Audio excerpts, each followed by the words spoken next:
संविधान सभा की दूसरी बैठक, तिथि 10 दिसंबर 1946। सदन में बहुत ही गर्मा गर्म बहस छिड़ी हुई थी। सेक्शंस और कमेटी के मुद्दे पर एक तरफ थे आचार्य कृपलानी और M.R. जयकर, और दूसरी तरफ लामबंद थे श्यामा प्रसाद मुखर्जी, सुरेश चंद्र बनर्जी, पुरुषोत्तम दास टंडन के मुंशी और हरनाम सिंह।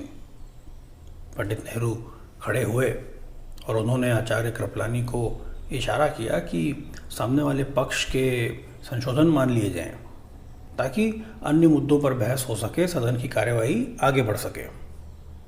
ऐसे में तिलमिलाए हुए श्री R.V. धुलेलकर खड़े हुए और हिंदुस्तानी में बोलने लगे। इस पर अस्थायी सभापति श्री सच्चिदानंद सिन्हा ने उन्हें टोका, do you not know English? Dhulekar बड़े रौब से बोले, I do, but I intend to speak in Hindustani. But there are many members like Raja ji who do not understand Hindustani. People who do not understand Hindustani have no business staying in India. They better leave. People present in this house to fashion the Constitution of India. If they do not know Hindustani, they are not worthy to be members of this assembly. They need better leave. सच्चिदानंद सिन्हा थोड़े अचकचा गए. उन्होंने धुलेलकर से कहा, please से what you want to से. धुलेलकर साहब गरजे, मैं प्रस्ताव रखता हूं कि सदन द्वारा नामित प्रोसीजर कमेटी के सारे नियम, कायदे, कानून हिंदुस्तानी में बनने चाहिए, तदुपरांत उनका अंग्रेजी में अनुवाद हो. हम लोग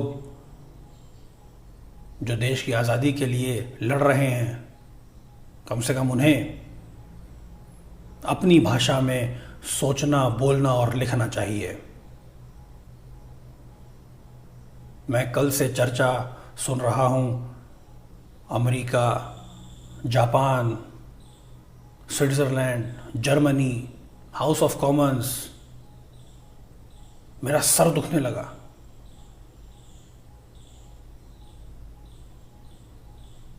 हम हिंदुस्तानी क्या अपनी भाषा में बोल ही नहीं सकते, सोच ही नहीं सकते? हमें विश्व इतिहास की और विश्व संविधानों की कोई ज़रूरत नहीं है. हमारा करोड़ों वर्षों का गौरवशाली इतिहास रहा है. एक भारतीय के नाते मैं चाहूँगा कि सदन की कार्यवाही हिंदुस्तानी में की जाए. हमें अपनी भाषा से प्यार होना ही चाहिए. यह सब होने के बाद डॉक्टर सिन्हा ने R.V. धुलेलकर को सदन की भावना के विपरीत जाने के कारण आउट ऑफ ऑर्डर करार दिया और बैठ जाने को कहा. पर धुलेलकर साहब अपनी बात कह चुके थे. भाषाई जिन्न चिराग से बाहर आ चुका था. इस जिन्न ने अगले 2 दशकों में भारत को खूब नाच नचाया. यह एक ऐसा प्रश्न है जिसका कोई स्पष्ट जवाब आज भी हमारे पास नहीं है. और धुलेलकर साहब स्वयं भी हिंदुस्तानी की पैरवी कर रहे थे, हिंदी की नहीं. नेहरू और गांधी का रुझान वह भी हिंदुस्तानी की तरफ था. हिंदुस्तानी माने हिंदी और उर्दू का मिश्रण. प्रादेशिक भाषाओं पर धुलेलकर साहब ने चुप्पी साधे रखी.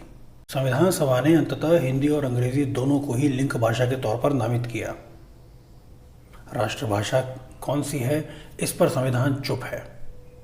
जहाँ तक राजभाषाओं का प्रश्न है, वे संख्या में 22 हैं और उनका ओहदा सबका बराबर है.